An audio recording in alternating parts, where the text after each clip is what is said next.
messy Bible moments, from unholy mess to holy mercy.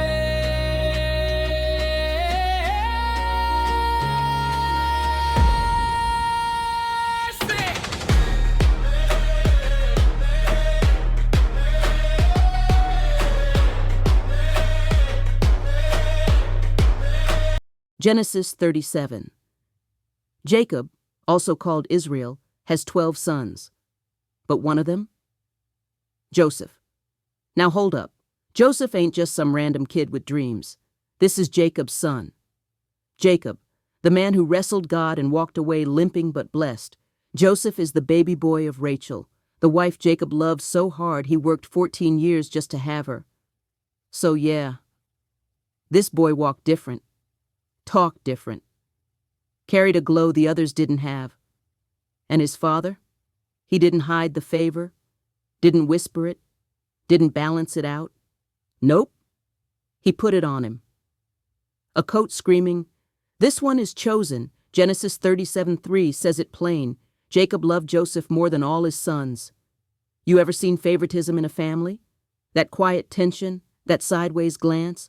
Now imagine it with 12 grown men and one teenager walking around in technicolor confidence.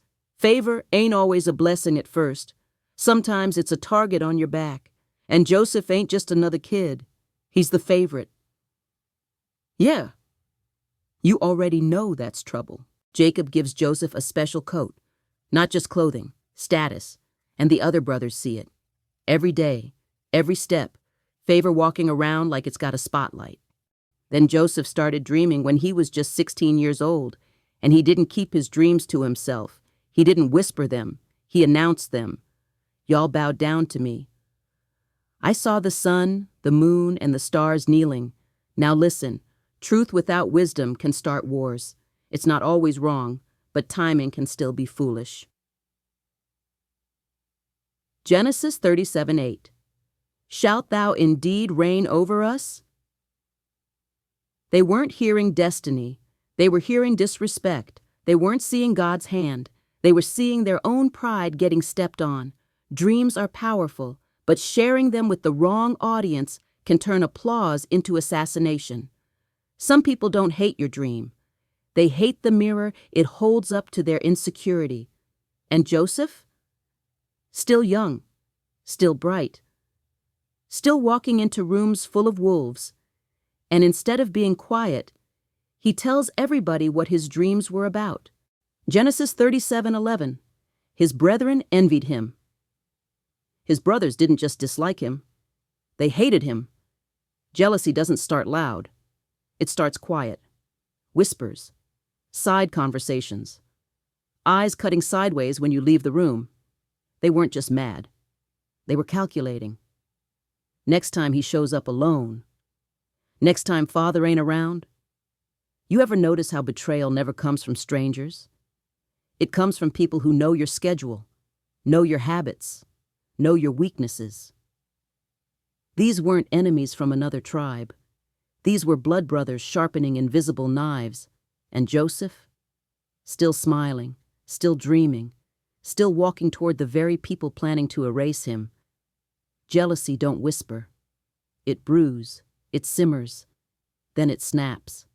One day, Joseph walks out to check on them. No fear, no suspicion, because sometimes betrayal comes wearing familiar faces. They see him coming, and they don't say hello. They say, "Here comes the dreamer," and start plotting murder. Dreams make insecure people violent. One brother steps in, Reuben. "Don't kill him. Throw him in a pit." Still wrong. Just less wrong. They rip off his coat, throw him in a hole, and then sit down to eat. Let that sink in. Some people can destroy you and still have lunch. Then they see traitors coming, and greed steps in. Let's sell him. From brother to merchandise, just like that. They take the coat, dip it in blood, lie to their father. Favor turned into grief. Dream turned into slavery. And Joseph? chained, but not canceled. Here's the part folks miss. God never left Joseph. The pit wasn't the end, it was the setup. Because purpose don't die just because people get ugly. Listen close, because this ain't just Joseph's story. This is about pits you didn't volunteer for. You didn't dig it. You didn't jump in it. You didn't deserve it. But God still uses it. Genesis 50:20. You meant evil against me, but God meant it for good. What they meant to bury him was the very soil God used to plant him. Some betrayals are promotions in disguise. Some losses are relocations. Some pits are elevators.